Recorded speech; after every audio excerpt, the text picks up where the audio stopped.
saya kira mobil itu jalan arah ke depan, arah ke jalan, taunya arah ke warung saya.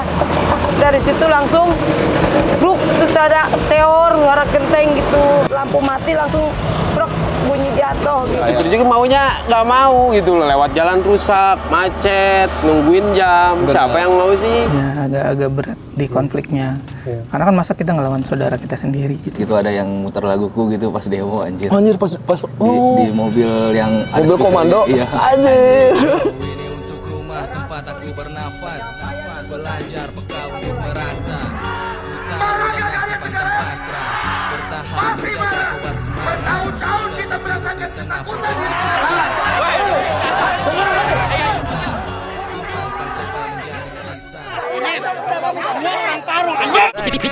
Yeah, enjoy the show. Tak terekam fandom, laksana phantom. Di luar operan buat phantom. Selidik warisan, digging cara Mendel. Flipping bajingan, tak perlukan Hegel. Scan tanda danger, tak temukan angka siap. Hidup manusia nggak bisa dipisahin dari jalan. Setiap hari kita beraktivitas di jalan untuk ke tempat kerja, sekolah, dan lain-lain. Tapi gimana kalau ada satu masyarakat di satu daerah yang jalan utama tempat mereka beraktivitas sehari-hari bukan hanya nggak bisa diandalkan, tapi juga beresiko besar dan mengancam nyawa. Tapi cerita ini bukan hanya tentang jalan. Cerita ini juga menyampaikan kisah-kisah dari orang-orang yang menghidupi dan dihidupi oleh jalan ini. Saya Dea Nugrah dari Malaka Project. Ini Parung Panjang. Let's follow the script.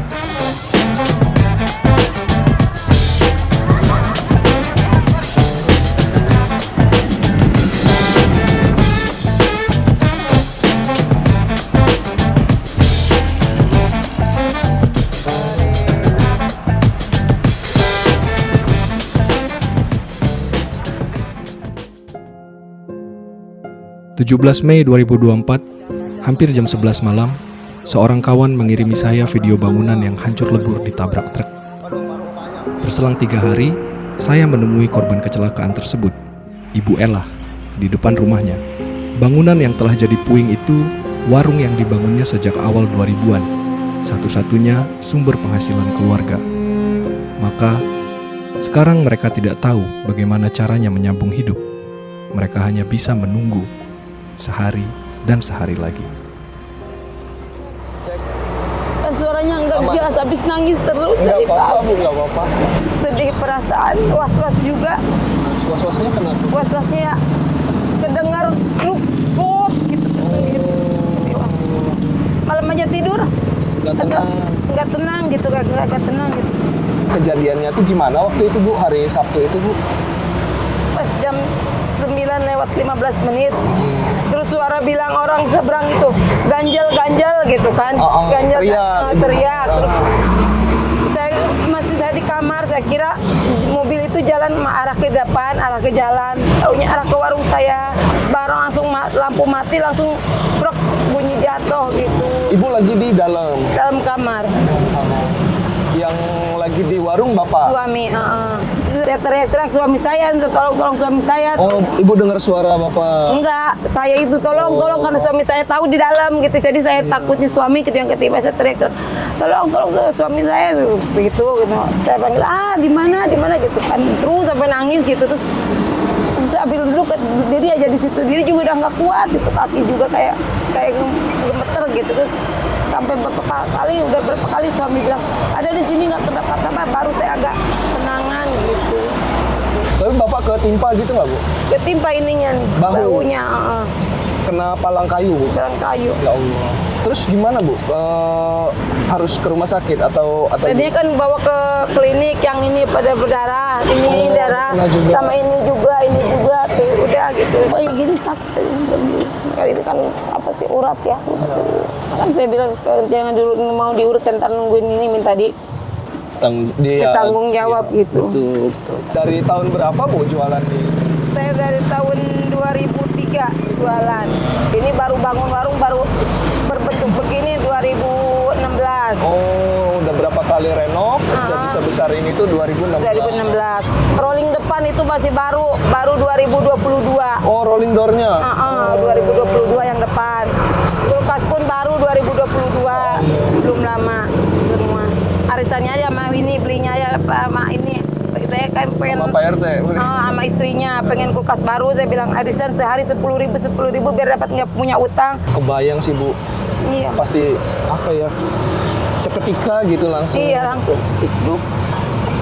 Tapi saya walaupun saya begini di depan kemarin keluarga nggak kelihatan. Jadi ibu tuh dalam kondisi ibunya sendiri sedih banget, tapi juga harus ngejaga perasaan anak, perasaan saudara. Orang tuh berat gitu Bu ya. Berat iya.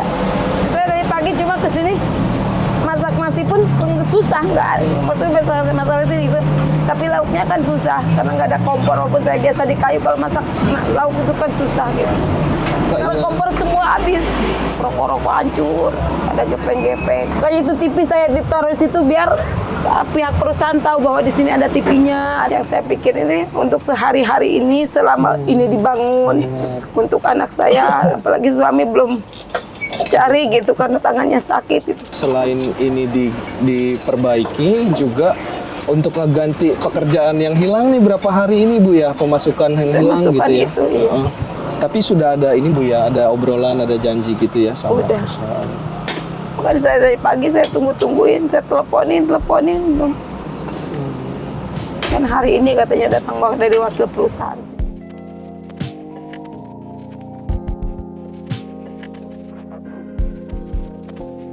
Keluarga Bu Ella bukan satu-satunya korban aktivitas kendaraan berat di Jalan Sudamanik, Kecamatan Parung Panjang. Menurut laporan Aliansi Gerakan Jalur Tambang, ada 6.549 warga yang terkena ISPA di kecamatan ini sepanjang 2016 sampai 2017. Kondisi serupa juga terjadi di kecamatan-kecamatan di sekitarnya.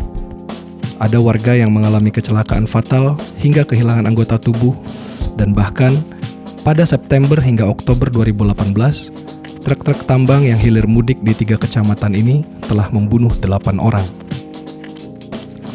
Bagian terburuknya, musibah demi musibah yang terjadi kadang memicu konflik di antara warga dan para sopir truk. Padahal kita tahu, keduanya sama-sama korban dari praktik eksploitasi yang tidak bertanggung jawab. Eksploitasi yang memandang keuntungan lebih bernilai daripada nyawa manusia. Akem Boy nyupir dari umur berapa? Belasan dari lulus SMP. Lulus SMP. Ngikut siapa dulu? Kakak ke Lampung pas pertama bisa mau mobil sih di Lampung. Belajarnya tuh jadi kernet ya berarti? Di Kenek, semua di Kenek. Sekarang Akem Boy punya kernet nggak? Punya, masih saudara ponakan. Ponakan. Itu kalau lulus SMP dia juga sama. Oh lah. Dia nggak, malahan dia rata-rata tuh malas sekolah Kak. Udah tahu duit gede, udah tahu cewek, bener. Nah kan beberapa waktu belakangan ini tuh teman-temannya Akem Boy juga kan inilah ya protes ke pemerintah gitu, ada karena beberapa kali ada kejadian gitu ya. Musibah lah kita bilang musibah. Nah, Akem Boy sendiri ngelihat dari sisi sopir itu gimana kalau kondisi protes warga tentang jalan, tentang arus truk gitu. Ya kalau saya jadi warga, saya juga protes sih Bang. Pasti sebenarnya. protes ya. Bener, ngebulnya, berisiknya, macetnya. Emang iya, tapi gimana jalannya satu-satunya itu? Satu-satunya. Terus tambang yang diambilnya gunungnya juga banyak di sini, Iya. yang bagus-bagus. Nah, kemarin tuh pas kita datang tuh agak kaget gitu karena truk yang datang dari arah sana ngambil jalan kita tuh Nah, yang bagus. benar. Nah, itu mikirnya kayak buset serem ya gitu. Tapi ternyata ada alasannya itu tadi ya. Ngindarin lubang itu. Iya. Dengan muatan berat. Supir juga maunya nggak mau gitu loh, lewat jalan rusak, macet, nungguin jam. Benar. Siapa yang mau sih? Buat sopir juga jalan jelek tuh ngerugiin ya. Iya, ngerugiin apa aja beban, terus nggak jadi lambat, harusnya datang sejam jadi 2 jam. Gampang rusak ya, Gampang per rusak, per patah, ban meledak. Sering Iya. yang gulingnya. Terus tuh yang takut tuh, yang paling takut sih meledak ban. Di pinggir tuh ada orang, Bang. Ya Allah. Iya, sering kayak gitu. Bisa gitu? Bisa. Dan jalan rame kan, Parung Panjang, kita bawa mobil tenang-tenang. Jalan rusak, terus ditambal pakai batu-batu, ban kena batu meledak. Mental orang. Mental. Dar aja tuh. Sendiri ban meledak tuh kayak gimana.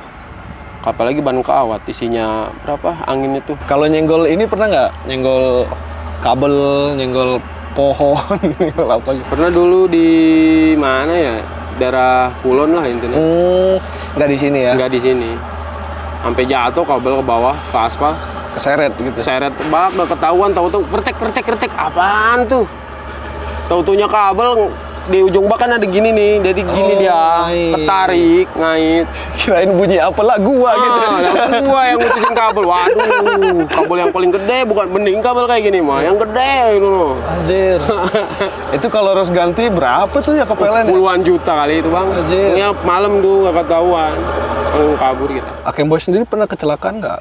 Pernah, belum rem juga. Belum. Pernah. Ya itu jangan panik. Kita kan itu joknya bisa di setel ya. Joknya ke belakang setel, kita loncat ke belakang. Oh, lebih aman kalau Lebih aman. Jadi setirnya ke sini kita, kegencet. kena biji dong. Iya. Anjir. Ya intinya kalau jadi supir itu susah. Ya dia yang jatuh deket truk mah nggak kena, tapi yang tetap yang salahin mah supir gitu, jadi bantalan. Tapi yang bisa saya Lakuin ya ini bisanya gitu loh. Gak ada pilihan lain, ya emang jalan cuma itu kali ya. Mau gimana lagi, mau ngeluh ya itu jalannya gitu. Iya. Banyak lah yang hidup dari situ ya. Banyak banget bang. Dari kuli ngupas, yang muatin barang, pangkalan tuh. Ada pungutan gitu juga ya? Jalan? Banyak. Pungli Iya. kayak gitulah. Kemarin tuh kan sempat ada ini ya, yang obrolan sama warga dikasih jam operasional itu ya. Nah kalau bener-bener ngikutin jam itu, Keburu tutup, sekarang buka jam 10. Tutup, belum macet nih jalan Barung Panjang kan itu bukan 100-200 mobil truk sebenarnya kan. Apa sih kalau di Bukan gaya-gayaan, ugal-ugalan, iya. bukan gitu sih, cuma ngejar itu. ngejar jam operasional. ya, karena di gunung tuh nggak 24 jam Enggak ya? 24 jam. Buka 24 jam. Tapi kan barang yang kita mau tuh muat.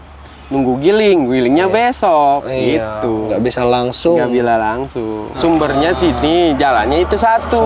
Bener. Kalau Akem Boy harapannya gimana? Harapan Jalannya dibenerin kah atau jalan baru kah? kalau jalan baru sih pengen jalan baru. Khusus mobil truk gitu kan. Khusus jalur tambang. Jalur tambang. Jadi nggak ngeganggu Pemukiman. warga.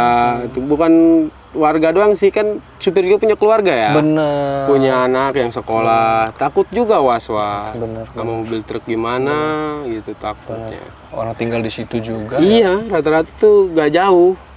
Rata-rata tuh mobil truknya ditaruhnya depan rumahnya.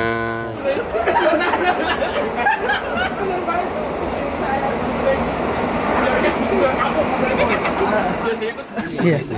Bapak saya supir. Gimana? Saya demo bapak saya dulu. Gimana tuh? Itu yang tadi mungkin di status tadi cerita kita konflik horizontal itu kan. Kita menghindari itu dengan apa ya, kayaknya anak-anak seangkatan saya kayaknya yuk kita coba buat keluar dari zona itu gitu. Keren sih. Jadi karena ngerasa udah nggak tergantung ke tambang segala macam, lebih bebas gitu Iya, ya. lebih berani. Paling saya di rumah diem-dieman sama bokap. Jadi kita sama teman-teman tuh bikin usaha kecil-kecilan sama teman-teman. Ada agensi, terus teman-teman juga bikin kayak sablon. Banyak sih usaha-usaha yang dibikin sama teman-teman. Oke. Gitu sih. Agensi itu agensi apa tuh bang? Kita event juga, habis event sosial media juga, sosmed. Terus itu unit usaha yang dibikin bareng teman-teman tongkrongan? Iya, gerakan-gerakan komunal lah gitu kan. Oke. Itu yang modalin siapa bang kalau begitu? Kita kolektif sih, Patungan ya? patungan. Oke. Jadi nggak ada pemodal lah gitu. Oke. Terus kalau misalnya usaha kolektif gitu ya, kooperasi gitu, bareng-bareng, itu berisiko jadi malah ngerusak pertemanan di tongkrongan nggak sih bang? Kita wanti-wanti dengan sistem sih. Jadi kita udah jelasin. Kalau di sama teman-teman ya, agensi kita udah jelasin kayak pembagian ini akan segini, kita akan lempar kemana, terus untuk kayak misalkan ada charity-nya kita ke berapa persen. Oke. Jadi memang dari awal sebelum dikerjain itu mereka udah paham. Oke. Dan teman-teman juga berterima kasih sama gerakan-gerakan literasi sih, karena itu kan yang menyadarkan ya dari kalangan bawah. Artinya ngebantu teman-teman untuk jadi lebih kritis gitu ya? Ada teman-teman tuh bilang kita ngikut mereka tapi keluarnya lewat pintu kita. Hebat sih, tapi bisa masuk ke anak motor lah. Iya. Ke Komunitas reptil deh. Lomba ular gitu sama iguana. Keren sih ya, bisa nyadarin orang dengan minat beda-beda bahwa kita tuh ada sesuatu yang sama gitu. Ketika ada panggilan timnas bahasa teman-teman tuh kan, maksudnya udah mau komunitas apa juga udah pasti datang. Koordinasinya juga udah enak banget berarti ya. Iya. Tinggal Kemarin tuh panggil. siswa berapa ribu siswa yang ikut ya. Sampai libur sekolah. Berapa ribu itu bang orang yang datang? Tahu ya kita kan gitu. Ribuan lah tapi ya. Ribuan. Dari ojol, dari udah jelas kan pasti, maksudnya ojol kan udah pasti kerasa kan dia di jalan segala macam. Ibu-ibu, wah udah, ibu-ibu sosialita tuh, itu pasti.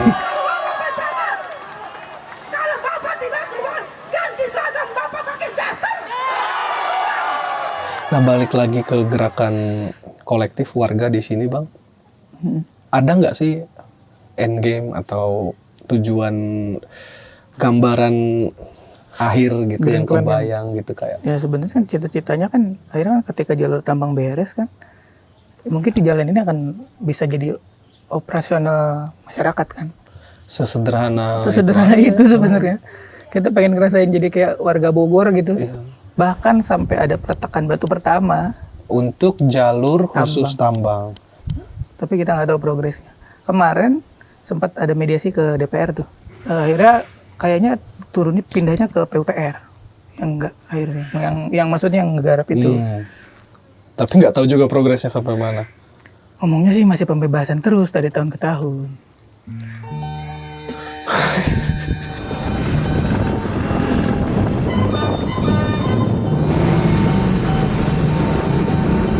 Terus terang, saya mengagumi kemauan dan kesanggupan anak-anak muda kelas pekerja di Parung Panjang untuk mengorganisir diri mereka sendiri. Mereka sadar bahwa perjuangan bukanlah sekali demonstrasi lalu berakhir. Mereka mengerti bahwa bara harus terus dipelihara dan api mesti dinyalakan setiap pagi. Terus kamu tuh pertama kali bikin lagu rap tahun kapan? Tahun kalau nggak salah 2018 apa ya? Teman-teman tuh cerita kan, katanya Istantos dulu kalau nongkrong suka mojok sendiri, pakai headset, Iya. nulis lirik. Itu tahun-tahun segitu? Iya itu. Oh. Tahun-tahun segitu. Kalau nongkrong tuh yang lain ngobrol, gua pakai handset dengerin musik, rap gitu. Nulis lirik. Iya. Bikin berapa banyak lagu tuh soal Parung? Dari awal ada kurang lebih 4 lah. 4? 4 apa? Iya 4 kalau nggak salah. 4 itu yang di judulnya ada kata Parung Panjang? Iya. Ada yang pakai nama Parung Panjang, ada yang enggak juga. Oke. Dan ada satu lagu yang nggak pakai kalimat Parung Panjang, cuma nyeritain Parung Panjang. Oke. Ada satu. Tapi bahkan lagumu kayak Haram Nyerah gitu misalnya. Itu kan walaupun nggak nyebut Parung Panjang kan kerasa ya kalau yang diceritain tuh ya hidup di jalur tambang segala macam. Banyak berarti yang kayak gitu terus. Banyak bang. Kayak di hadapan masa kemarin kan ada bar kayak meditasi di atas jalan rusak Iya, gitu. banyak. Maksudnya, ya hal-hal yang apa ya yang emang gua rasain setiap hari gitu yang ya pasti kayak kalau gua tulis pasti kena gitu. Iya. Sampai gitu bang. Kan memang kalau dalam tradisi hip hop kan kita sering lihat orang bilang dirinya tuh represent daerah Iya, mana kayak gitu, gitu ya. Dan setelah aku berapa hari di sini gitu lihat teman-teman obrolan sama orang gitu, kayak anjir Istantos beneran representing Parung Panjang gokil. Kayak kemarin aku ngomong sama Kembo itu. Terus aku nanya iseng gitu, "Boy, iya. kamu kalau Istantos manggung nonton nggak?" "Nonton lah bang," katanya. "Istantos rapper aing," katanya. Keren. Malah aku kadang kaget yang dari luar gitu tiba-tiba tahu Parung Panjang Pride gitu. Gimana tuh rasanya Tos? Kayak diakuin sama lingkungan yang kamu bawa ke musik. Ya seneng bang, kayak apa ya? Kan ada satu lirik yang di Haram Nyerah tuh kalau gue tulis. Peluk erat teman yang temani saat susah dan gak bakal gue lupa juga gitu. Itu sih. Dulu sebelum nge-rap, cara kamu menyuarakan pengalamanmu sehari-hari gimana Tos? Atau belum nggak ada? Berarti ketika akhirnya nemuin rap tuh kayak anjir ini nih gitu. Iya. Kayak ya bisa bebas cerita gitu bang. Iya. Beruntung lah kayak. Jadi kan aku juga orangnya nggak suka main game atau apa. Ya itu paling kalau bosen ya nulis gitu apa gitu. Slot nggak suka Tos? Enggak. Sukanya minum intisari. Bersulang maju terus bergerak sampai lemah terkulai, haram untuk menyerah. Berbesar peluang bukan kebanyakan ya, beberapa lagumu yang tentang Parung Panjang tuh kedengeran kayak lagu cinta, Tos. Iya. Setuju gak kamu kalau dibilang ya itu lagu cinta gitu buat kota tempatmu? Setuju sih, bener sih. Cuman apa ya, yang nggak bisa habis cintanya gitu. Ada satu penggalan chorus lagu 16360 kayak gini nih, apa? Sampai kapanpun takkan terganti, cinta yang terus tumbuh hidup di relung hati. Gerah macet ngebul, ku tak peduli, kan tetap di sini, hidup mati di sini. Anjir. Kayaknya nggak tahu. Berasa. Itu judulnya dari Kode Pos. Kode Pos. 16360. Nah, di lagu itu tuh aku nyeritain Parung Panjang, cuman nggak nulis kalimat Parung Panjang di liriknya. Kamu sendiri favoritmu yang mana, Tos? Di antara semua lagumu tentang Parung Panjang? Kalau yang baru sih, yang dedikasi yang baru sih, Bang. Kalau tulisan baru ya, karena Dedikasi versi 2? Iya, dedikasi versi 2. Boleh kali dibawain? Boleh lah. Wih, akapela ya? Iyalah. Yo, ini untuk rumah tempat aku bernafas, belajar peka untuk merasa, putaro dan nasib pantang pasrah, bertahan menjaga kobar semangat, untuk tetap hidup di tengah problematika, ungkapkan semua torehan cinta, tumpahkan sampai menjadi kisah, setiap hari berjuang melawan ispa, debu yang terus berterbangan di udara, rupanya lumayan makin hari makin parah. Tak sedikit orang serius terdampak membisu, bentrok dengan perut yang lapar. Karya ini respon suara hati yang nyata, lebih dari slogan janji. Lanjutkan hidupku tetap menolak mati, hadirku untuk bumi yang kupijak setiap hari. Yeah, Istantos, peace out. Ini dedikasi untuk Parung Panjang.